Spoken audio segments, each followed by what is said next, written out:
there. Subscribe to my channel. And also press this bell icon. Hi guys! Welcome and welcome back to my YouTube channel. Kung bago ka lang at napadaan ka sa aking channel, please subscribe at huwag kalimutan i-click ang notification bell dahil ang channel na ito ay nag-a-upload ng mga video na pwede natin pagkakitaan online. Please subscribe and support Filipino YouTuber. So yun guys, welcome back to our channel, no? So yun, crypto chismis na naman tayo ngayon dahil ngayon lang ako nagkaroon ng time dahil busy rin sa trabaho natin, no? So yun guys, nakikita natin sa chart ni Floki, update lang tayo. So ito guys, yung Floki na meme coin na to is isa to sa mga in-hype ni Elon Musk last month. So ngayon, lumipad siya konti, no? Almost ngayon, ang pumasok ako siya dito guys, nasa ano pa eh. Nasa 1 point, nasa ano siya, 0.0000017. So yun, entry ako nakaraan araw. Bigla siyang lumipad ngayon kasi nga naghanap kasi ako ng ibang meme coin na gusto kong i-scalp. So timing na nakachamba tayo kay Floki. So nakikita natin dito, no, ang taas ng lilipad niya ulit. Nasa 50% from last day, naaraang araw kasi guys.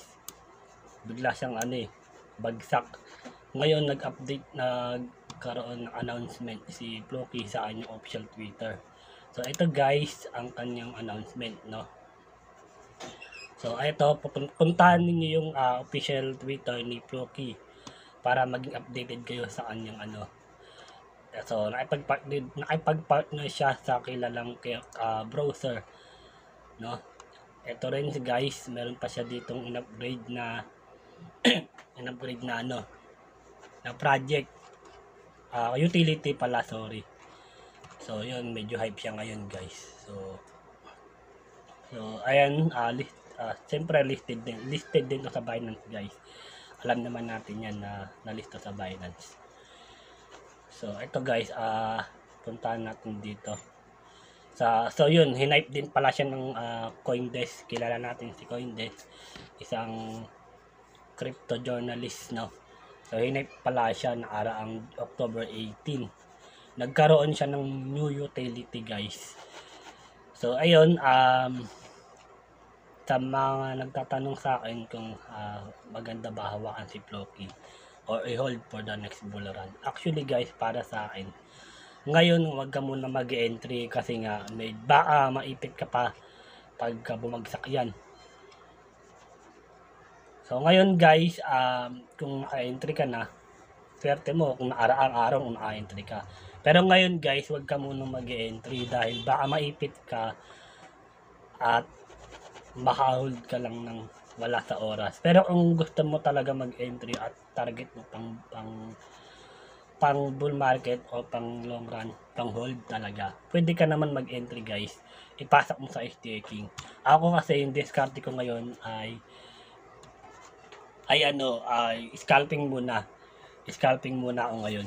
Ngayon strategy ko sa mga meme coin. Pero may mga meme coin din akong hawak na iba na pang bull run ko talaga. So guys, ito yung bago niyang utility. Nagkakaroon din siya ng locker upgrade.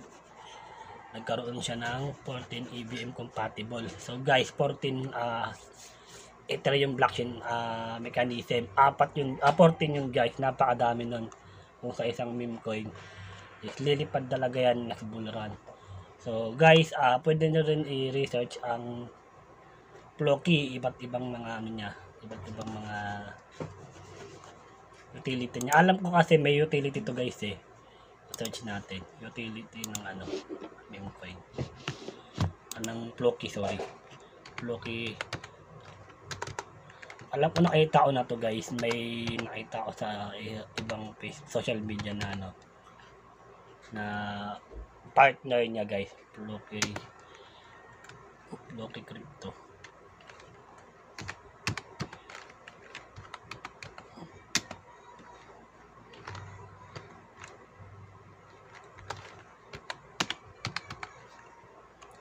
tingnan natin. Alam ko guys, marami talaga tong partner eh. Si Floki. Nakita ko na to sa Google. Ibang group. Hindi ko lang talaga siya na-screenshot. Pero nakita ko na talaga meron siyang partner guys. Madami. Hindi siya pwedeng malitin. So ayan go. Ito pang isa niyang mga partner. Madami pa to guys. Hindi lang ito. Nakita ko na yun. Pag nakita ko sa susunod na araw, ano ko siya. Ipopost ko sa social media ko, sa Facebook page ko at saka sa aking YouTube community. So ayan, sa mga gustong mag-buy at mag-hold or mag-hold po na nakibuluran, opinion ko lang to guys is not financial advice. Pwede po kayong mag-hold for the next buluran. Pero as of now, kung mag-i-scalping ka lang muna sa spot, wag muna kayo mag-entry. Dahil maipit kayo, bumalik sa 0.0017 or 1.5. 0.005. So, bilangin yung 0, no? Pagka 0.0026 po siya ngayon. So guys, ang ibang crypto update natin, gagawa tayo ng mga bagong ibang crypto update. Hindi tayo nakapag-update ngayon eh. Nakaraan. Busy tayo sa ating work. Pero ngayon guys, medyo nakakulog-log na tayo ng time. Mag-update na rin tayo ng mga ibang latest crypto news sa ating YouTube channel. So, follow nyo o guys, huwag nyo kalimutan i-click yung notification bell. Follow nyo ako sa page. Nagpo-post din ako ng mga airdrop kung mahilig ka dun. So, yun lang guys ang aking update sa Floki. So, yun. Thank you so much guys. Bye-bye.